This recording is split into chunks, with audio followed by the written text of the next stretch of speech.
So yeah, it's Good Ear Streaming. What I Design Myself podcast. Once again, that's Good Ear Streaming. I Design Myself podcast, where we provide the details. We all about wholesale, not retail. So we got my main man here, Mike Payne.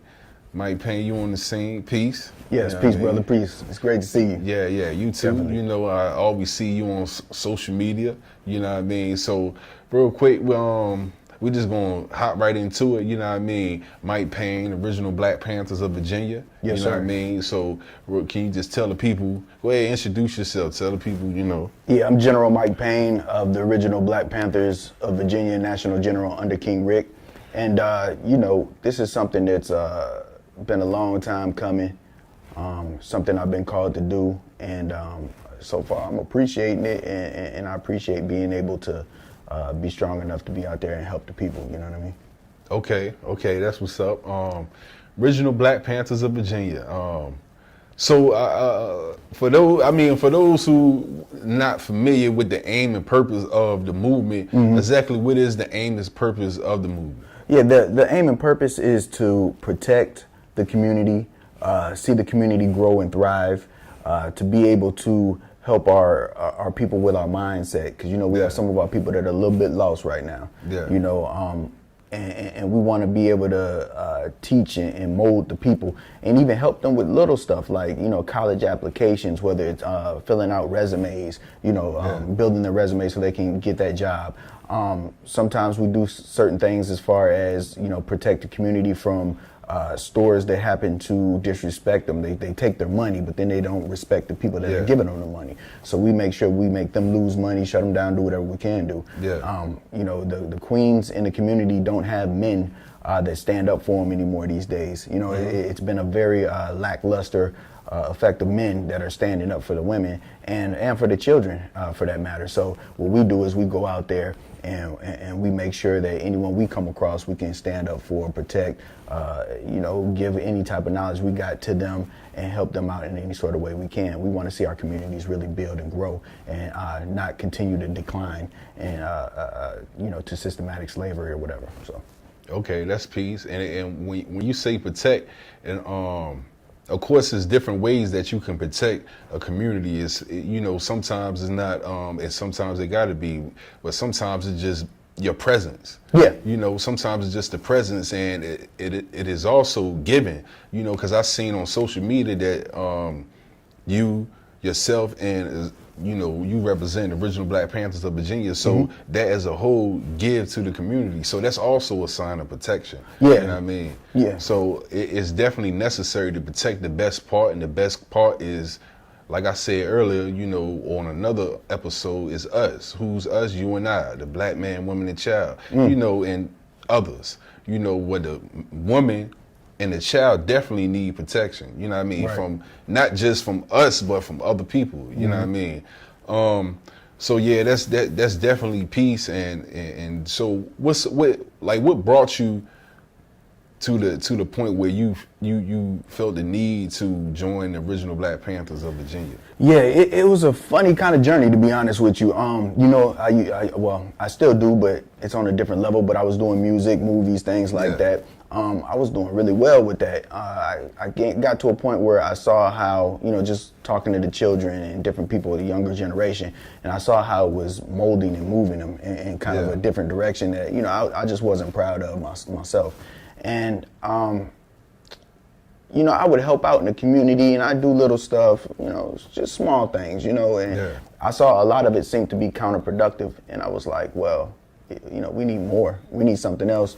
We need something that's consistent. We don't need something just on the day of this, you know, we do that and then disappear for months and months. And, you know, so I saw a void, and I was just like, man, we really could use something, you know, the people need some help out here. Yeah. So around that time, I believe it was around the Trayvon Martin time or something, around that time where there was really a lot of police going in just hurting black people. I mean, it's still happening, but it was becoming like at its height at that point in time.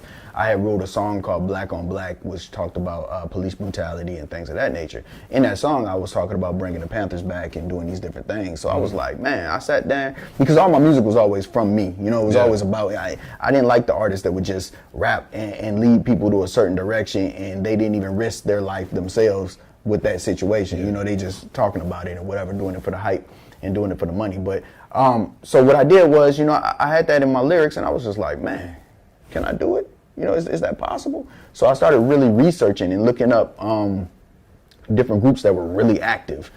Like I said, I didn't want to just come out for a moment and disappear and never be seen again and then come back months later and all that.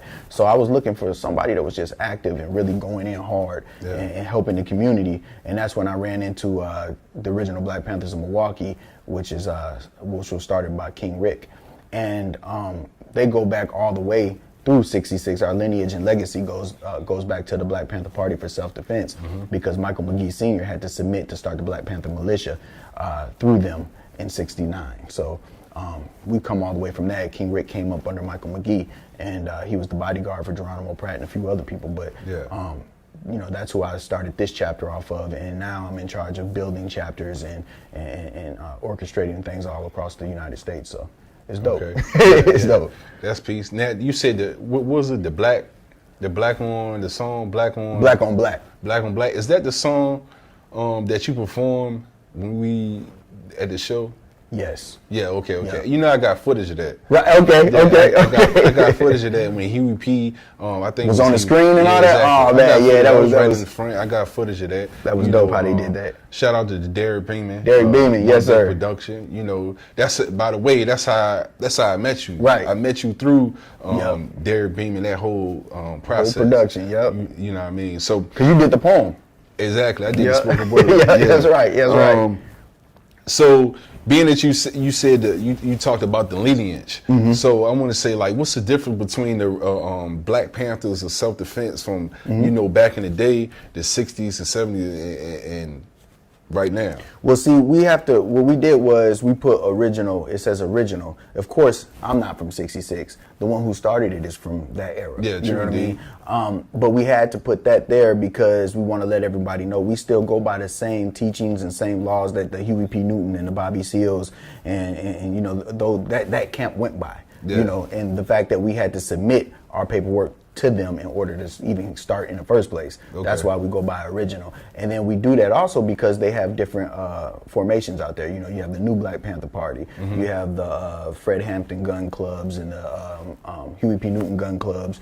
You know, you have the different groups that are out there that don't technically connect always to the Bobby Seale and Huey P. Newton. To the foundation. Right, yeah. They go about things a little different. Those are still our brothers. We do things, you know, sometimes we work together and different things like that. But, you know, we're a little bit different. Yeah. The New Black Panther, I think they in Philly. Well, they're all over. Yeah, you know, they started in Dallas. Oh, okay. Yeah, they started in Texas. So, you know, but yeah, they're all over the place. Okay, speaking of, you know, just going back right quick to the protection in the community, when you talk about stores, so I just did that for the pause because now we're gonna go into, we're gonna show it's a video, you know, now whatever video you want to show, but it's the green screen. So when I say we're gonna go into this now, whatever you say we want to go into. That's cool. Yeah. Which one? Yeah, whatever. Because I've seen the one in Portsmouth. Okay. I've seen that one. I don't know what it was. So yeah, we got a bunch of them. Yeah. We could talk about that one if you want to, or we could talk about the Paradise Pizza one. The bridge is always a hot topic. Yeah, I mean, whatever one you want to go into. Okay, what I'm gonna do, I'm just gonna, you know, speaking on protecting the community, and you just, you know, you displaying the footage. You know what I mean? Okay. You ain't really gotta, you know, go into detail because the footage is going self-explanatory. So, you know what I mean? So yeah, speaking on protecting the community, like I said, like you said, that's always necessary that we take care of the best part, the black man, woman, and child, man, woman, and child, you know, and then others. Right. So can you explain, we gonna go into this clip right quick, or this video, you know, the original Black Panthers of Virginia protecting the community. Right. So what we're seeing right now is we're at Paradise Pizza. That's over by 5 points. And they got into an argument with a customer because the customer wanted his money back or his pizza remade because they touched the pizza with their bare hands. They had no mask on, nothing. Yeah. They just out there touching people's pizzas. So he could you remake it, put some gloves on, or just give me my money back? So they get into an argument. The guy comes from the back. I guess he's a little hothead. He gets to spitting at the man. He pulled a knife on him, telling him get back and all this other type of stuff. Of course, that's not good customer service. Why would you treat that man like that? He gave you options. He said, hey, just remake it or just give him my money back. We don't need to, whatever. So it was a big thing. So we went in there. And we had to go there a few times. First time they caught us and locked the door on us. They wouldn't let us in. They left their man outside and everything. But the second time, the one you're seeing here, is we go in there and we confront them and let them know that, we're not going to tolerate it. You can't disrespect our black men, women, and children. You're not going to do it. You're not going to just keep taking our money in our community, build your little raggedy store in our community, sit here and not have no mask, no gloves, no nothing. You're already a health risk. And on top of that, you're going to treat the people bad, pull knives and spit on the man? It's totally unacceptable. So we let them know that, and we keep pressing them, and we get them shut down for days at a time. They got a couple stores, but we make them lose money on a regular. I know they sick of us, but that's good because we're sick of them. So we keep making them lose money. We keep catching them with different things, and we're going to continue to do so. And then here you see the woman, she tries to be the mediator. The guy that had all that heat and energy, he stood way back there. He wouldn't come back where he was before. It wasn't all that hostility when we came, but that's how it goes. And she over there talking about she got a black husband or boyfriend or whatever. Look, as you see on the film, I don't care nothing about that. Okay, as I explained, slave masters had slaves they loved too. It didn't mean they weren't going to enslave the rest of them and keep them, keep beating the rest of them. Yeah. You love that one black man. You don't love everybody. You don't love all of us that I know of. I don't know. Yeah. But whatever it is, this gonna stop. Yeah. So that was a situation with that one, and yeah. All right. So go to the next one. Yeah. Well, we do a little more talking, then go to the next one. Okay. Real quick, because when it comes to, because you spoke on, not paraphrasing, but basically principles. Principles, you still follow the same principles or guidelines that was set back then. And that's very important that not only with the original Black Panthers, but people in general, that they stick to some type of ethnic. Right. Some type of code, some type of, principality. So are the original Black Panthers, are they of Virginia, are they religious, in a sense? Yeah, no. Like Christians, Muslims, anything? Yeah, you have some formations that try to push, like, with the new Black Panther Party, because they had a big influence was Khalid Muhammad. Yeah. So they push a lot of Islam into their into the organization. Yeah. We personally don't. We don't have any sort of particular religious group, and I kind of like that, because the reason why, and there's a positive and negative, I guess, pros and cons to that, but I personally like that because now we're not dividing each other. I hate for black people to divide by religion. We're sitting up here, the Muslims won't work with the Christians won't work with Muslims, Christians won't work with Protestants or the Catholics, whatever. It's like, we're all black first. Yeah. Let's get that out the way. Before we start talking about who up in the sky and all that, look, we black first. You know what I'm saying? And I get tired of black people not working with each other for whatever divided reason before the black agenda. Yeah. So we don't push that. Now, the bad thing, I guess the con of that, which, would be when you have that incorporated, you have a whole nother stronghold that you're fighting for. Yeah. It's almost another agenda. Yeah, it's a different strong belief that you're going for, and that's pretty cool. That's pretty cool. But it just depends on how things go, because then you have to, certain people you kind of alienate, certain people don't want to join because so you got to take the good with the bad depending on how you do it. Okay, no question. Back to the protection, because we always going back to the aim and purpose. Everything is surrounded with the aim and the purpose. You know, the women and children, the men, those who less fortunate. You know, I think, you know, from building with you, that's the aim. You know, and the purpose is definitely protecting our people. Yeah. You know, so we talking about protection. We dealing with systems, and we dealing with education, because I had the chance to attend one of the sessions with you, and you could elaborate a little bit more, because you know you was the speaker, but one of the sessions in Norfolk, it was the school board. We were addressing the school board, and they had systems that was in place that was like the school to prison pipeline. Yeah, exactly. School to prison pipeline, and it was like more of black kids was getting suspended versus others. Right. And then it was something that somebody else spoke on as far as the menu was concerned. But so if you want to elaborate on that. Yeah, we go to the school board and we meet with them. That's a tough one, really, because you know it's hard for us to get things changed. In that arena, but. You know, black children are being suspended at a higher rate than the white children, than their white counterparts. And when they, and you know, statistically it shows when you're suspended over and over again or what have you, those kids are more likely to go to prison. Yeah. You know, they're being kicked out of school. The teachers, some of them are being just completely lazy. You know, when they see there's a problem, instead of dealing with the problem, they just, hey, get out of here. You know, when one of the white kids are acting up or disobeying, hey, we'll give them a moment. We'll let Johnny cool down, you know. Yeah. But if it's one of our children, it's like, I don't have to deal with this. You know, he's violent. He's spazzing out. But they don't know where that child is coming from. They don't know that child's cousin may have just passed away, you know, in the streets of Norfolk or wherever. They don't know that they may have just lost their mother. They don't know that they may not have eaten in the last 2 days. They don't know. Yeah. You know, they just sitting there looking like all children are equal, all the kids are equal and playing on an equal playing field. And why is he acting up? And they kick him out. You know, and that's something that when I talk about educating the community, that we have to be aware of, because if they see our children like that, it's a total different thing from us when we talk to them and thinking, well, you know, you're just racist, you kicked the kid out. Well, you know, they have a whole different mindset of our children. And those are things that we have to really be aware of and know about. And when we go to the school board, we address it.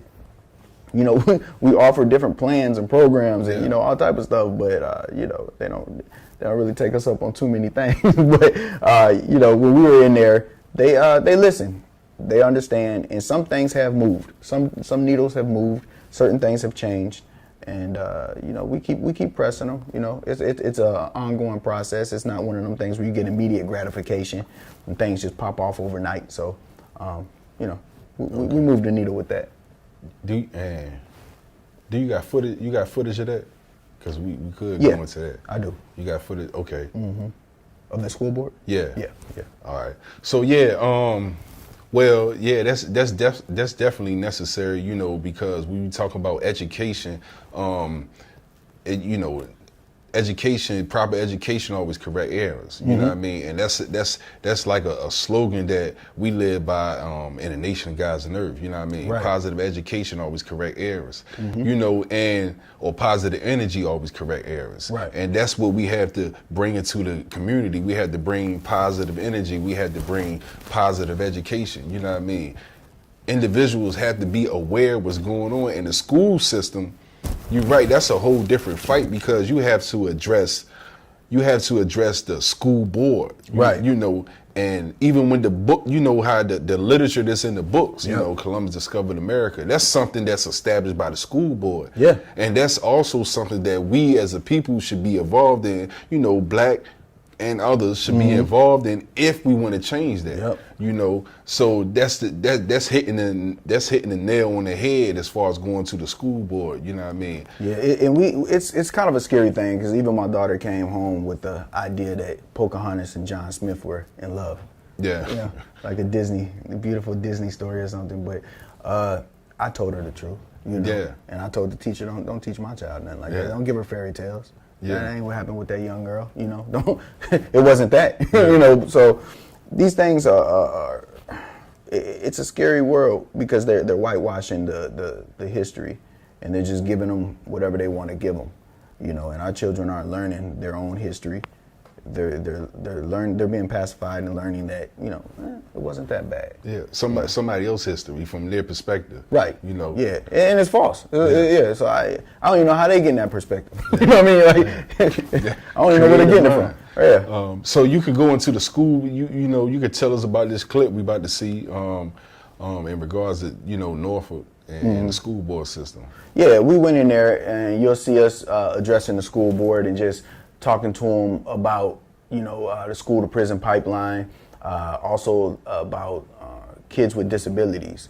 They get it even worse, and then kids with disabilities that are black get it even worse. So yeah, it gets worse and worse and worse, you know, depending on what you have going on against you. So we address the school board, and you can see the reaction, and you know, the people they respect it. You know, hopefully they'll listen to us and take heed and try to change a few things. Okay. You heard him, Mike Payne. So tell me, you know, before we close out, what is we got the aim and purpose, and I know I understand it. What's the message that goes to our people and to others? You know, what's the message that you sending out there that you want to send out there? I mean, this is it may sound, I don't know, redundant or you know, maybe even corny. I don't know, but I no longer really talk about unity like that, because it seems like that's just some impossible stuff for us to do. Yeah. You know, they say that is the greatest threat is us uniting, but we still haven't been able to do it on a consistent manner. So what I tell people is it really does take a village. And what I want people to know is if you would stop with everything you do, whether it's your job, whether it's how you're going to make your money, if you would not just think about yourself and not think about self-preservation, and you think about the village, we would be in a better place. If you would at least do that. Because if you look at even, as you know, with entertainment, if you look at some of our people in the music industry, what they'll do is they'll think of themselves, they'll get their mom out the hood, they'll get their grandma out, you know, maybe a few others, and they feel they've done their job. But then what they do is they put music out that will mislead thousands and thousands or millions, you know. So they basically killed the world and saved themselves. Yeah. You know, which one would you want to do? You can live wealthy and be rich and do this, that, and the other, but guess what? You just killed off, you know, at least another million of your own people. Yeah. You know, misleading them to do whatever. It's no different from the drug dealer that would be out there giving out turkeys once a year, but then the rest of the year they feeding the whole community poison. Yeah. It's the same thing. And you go get the turkey? You know, you see what I'm talking about? Yeah. So I tell people, you know, it takes a village. And if you don't have that mindset, then we'll never be in a better place. Yeah, ain't no question it takes a village. And just to add on to take a village, how I see that in my mind, because I was building with my sister one time, and she was just saying, we were just talking about how the hood used to be, and that's because I guess we older, and it seemed like it's a difference between now and then. It probably is in a way, but one of the ways that the village, it takes a village is, you know, even though a man's presence is needed, a woman's presence is also needed. So women, they could do things like, and we talking about the hood, you know, they could do things like make a cake and take the cake to somebody you don't communicate with. You bake a cake and you take the cake to somebody you don't communicate with. Right. You see what I'm saying? Yeah. And for the men that's present, what they could do is offer to, you know, they buy, you know, $10 grocery or something and offer it to an older lady in the community. Right. Don't offer it to a young you know, a young female that you're trying to talk to. Right. You offer to an older lady in the community. Right. The reason you do this is because you let the babies, the ones we trying to protect, the babies see the unity. We not using the word unity because unity, like you said, like it's not getting there. Right. But that's the village part. That's the showing the love part. And when they see that, you know, even it's gonna take some time. When they see that, it's like they being indirectly forced to show love. Right. Be the example. Exactly. Yeah. Exactly. And I Be think the example. That's extremely important. You know, like you said, the hood is different. You know, we have younger elders, I guess you could call it now. You know, yeah, the grandma in the club still now, but you know, it's we had younger elders, and we got them now, and it's a total different situation. The young don't respect the old, and you know, the old don't respect the young. It's to a point where it's just like we're constantly battling with each other, but the old is who we need to learn from. Yeah. The old is, you know, that's one thing that got me through a lot of stuff is I just enjoyed listening to older people as a kid. Yeah. I liked their stories, you know, whether they was drunk and telling them, ignorant and telling them, whatever. I learned something from them stories, you know. Yeah. So I would sit and just listen like, man, that's crazy. But I would see it happening in life, you know. So when you can see that type of stuff, it's like, man, don't push that old dude off, you know. He been here some years. He done put his footprints in the sand. Let him give you a little jewel or two. And you know, some people even, you know, they'll see somebody that's doing bad and I ain't listening to him. Well, he doing bad for a reason. Yeah. He done been through something. Find out what it is, you know. And I don't know. I've been the type to take time to wonder and know, you know. Yeah. You know, that man on crack. Why he on crack? You know, whatever the case was. You know, now it's usually something else, but whatever he on, you know, just it's to the point where you wanna know how he got there because he wasn't always in that position. So you learn from anybody. Yeah, true indeed. So that's the message from, you know, the general himself, you know, Mike Payne, original Black Panthers of Virginia. So if anybody want to contact you, like how could they contact you? You know. Oh yeah, definitely. I know my Facebook is full, but you can still hit me up on my inbox. Just look up Mike Payne. I have another page that you can hit me on. That's called Mike Payne or the General Mike Payne. That's what it's called. And then another one, of course, my group page, which is Original Black Panther Party VA. That's Original Black Panther Party VA. And that's my group page. So you can hit me up on any of them platforms. You can call up the Panther line, 757-214-2098.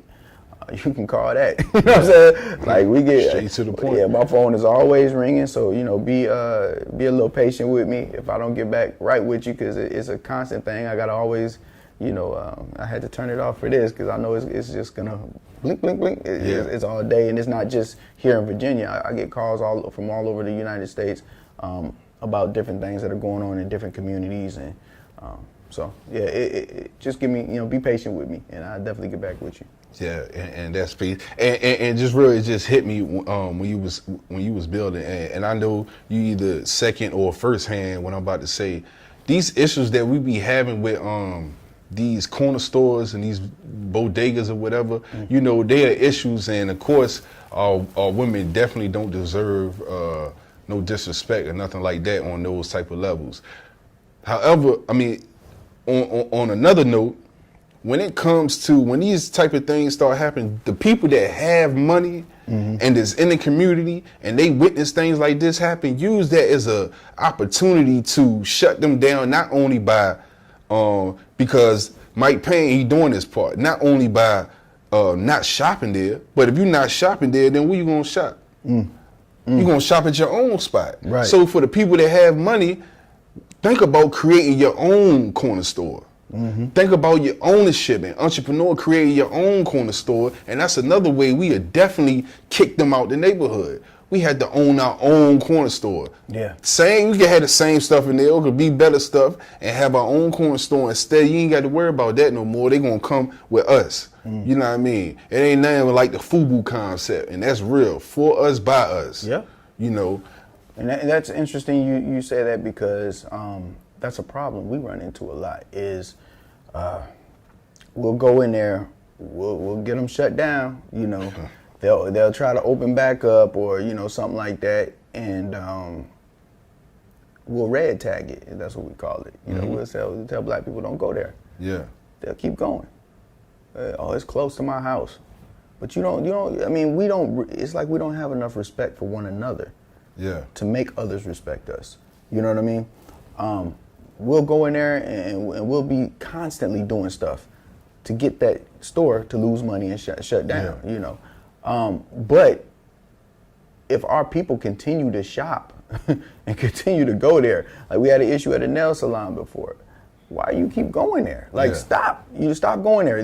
Find another one, you know. But some of our people, man, I don't know. I don't know if it's laziness or just the lack of caring. I don't know. But they will continue to go.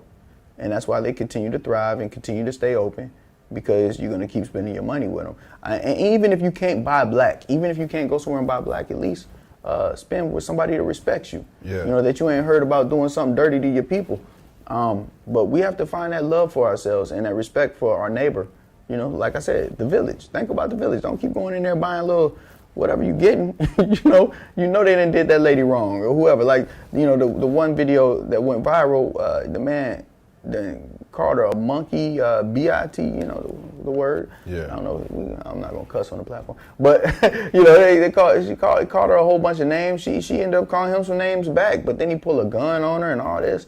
I mean, you know, and then, of course, you get some of the white guys that get on there, and some black ones too, more white guys, but some black ones. Well, what did she do?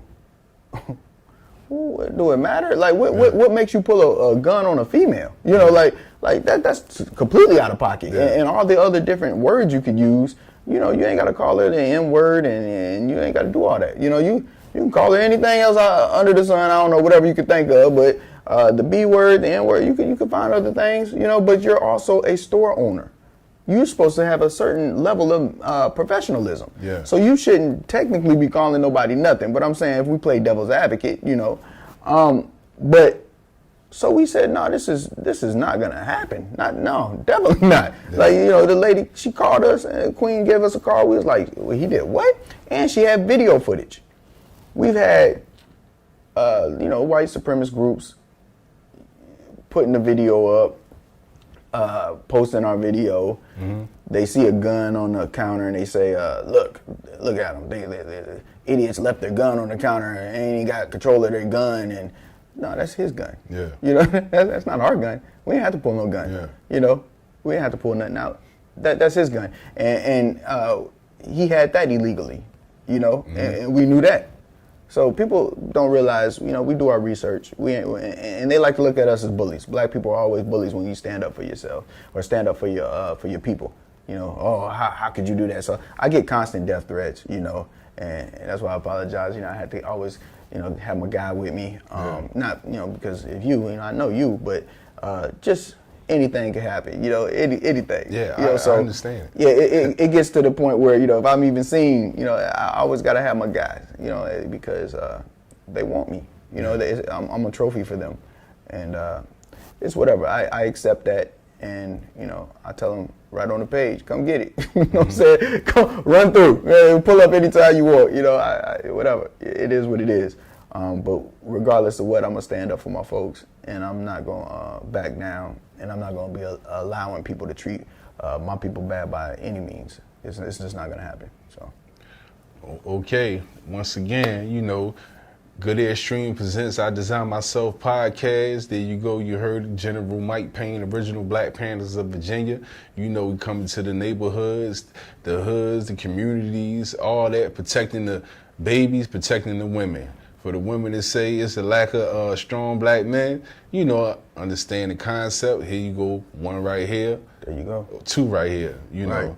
And for that, you know, I Design Myself podcast, Mike Payne. All right. We out of here. Design Myself. Thank you. Peace. Sir. Yeah. Yeah. Good flow. All right.